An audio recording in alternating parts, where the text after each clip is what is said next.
Baik, Assalamualaikum warahmatullahi wabarakatuh. Kembali lagi bersama saya Miftahul Hayat. Kali ini saya akan menjelaskan materi terkait konvergensi media penyiaran. Video ini juga sekaligus menjadi tugas ujian akhir semester saya untuk mata kuliah konvergensi media penyiaran Islam. Konvergensi media sendiri yaitu menggabungkan beberapa media untuk menyampaikan informasi yang telah didapatkan dari media tersebut. Selain itu, kita juga dapat melihat misalnya pada televisi. Terkadang kita melihat acara-acara di televisi itu ada juga di media internet, seperti YouTube misalnya. Terkadang juga orang beranggapan bahwa media televisi itu memiliki kekurangan. Salah satunya yaitu tidak dapat diulang ataupun kita tidak dapat menonton ulang siaran tersebut. Namun, dengan adanya media online atau media digital seperti sekarang, kita dapat menonton ulang siaran tersebut jika media tersebut mengunggahnya kembali misalnya ke YouTube ataupun ke media lainnya. Jika masih sulit untuk dipahami, konvergensi media sendiri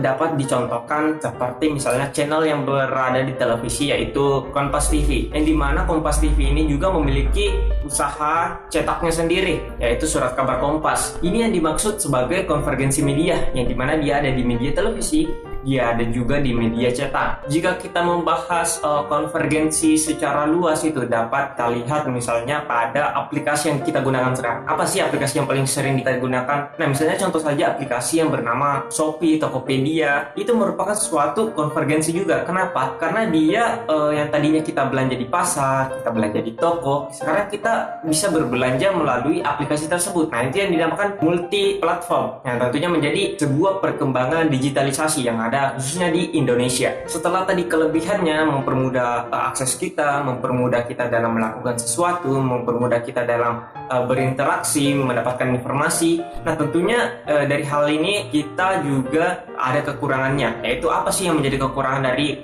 digitalisasi atau konvergensi media yang ada saat ini? Kekurangannya yaitu mengenai informasi. Informasi yang diberikan itu kurang faktual. Karena sekarang masyarakat pun bisa membuat sebuah informasi, dapat membuat sebuah berita yang tentunya di mana kefaktualan informasi tersebut belum tentu kita dapat langsung benarkan, sehingga kita perlu research terlebih dahulu mengenai informasi yang kita dapatkan. Itu yang menjadi kekurangan atas digitalisasi dari konvergensi media yang ada saat ini. Untuk meminimalisir kekurangan tadi, kita sebagai masyarakat ataupun kita sebagai khalayak pemirsa yang menikmati sebuah berita, kita juga perlu terus untuk mencari informasi yang lainnya ataupun mencari informasi yang sekiranya faktual, terkhusus untuk yang mencari informasi di media internet, karena kita tidak tahu bahwa apakah informasi tersebut benar atau tidak. Namun dibalik semua itu tentunya pasti ada plus minusnya masing-masing lah. Tapi sejauh ini bagi saya pribadi yang saya dapatkan justru malah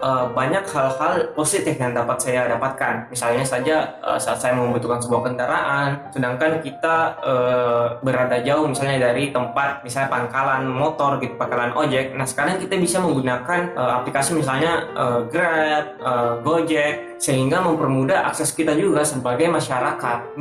Mungkin itu saja penjelasan yang saya dapat sampaikan mengenai konvergensi media penyiar. Jika ada salah informasi yang saya berikan, mungkin bisa dikoreksi saja di kolom komentar. Assalamualaikum warahmatullahi wabarakatuh.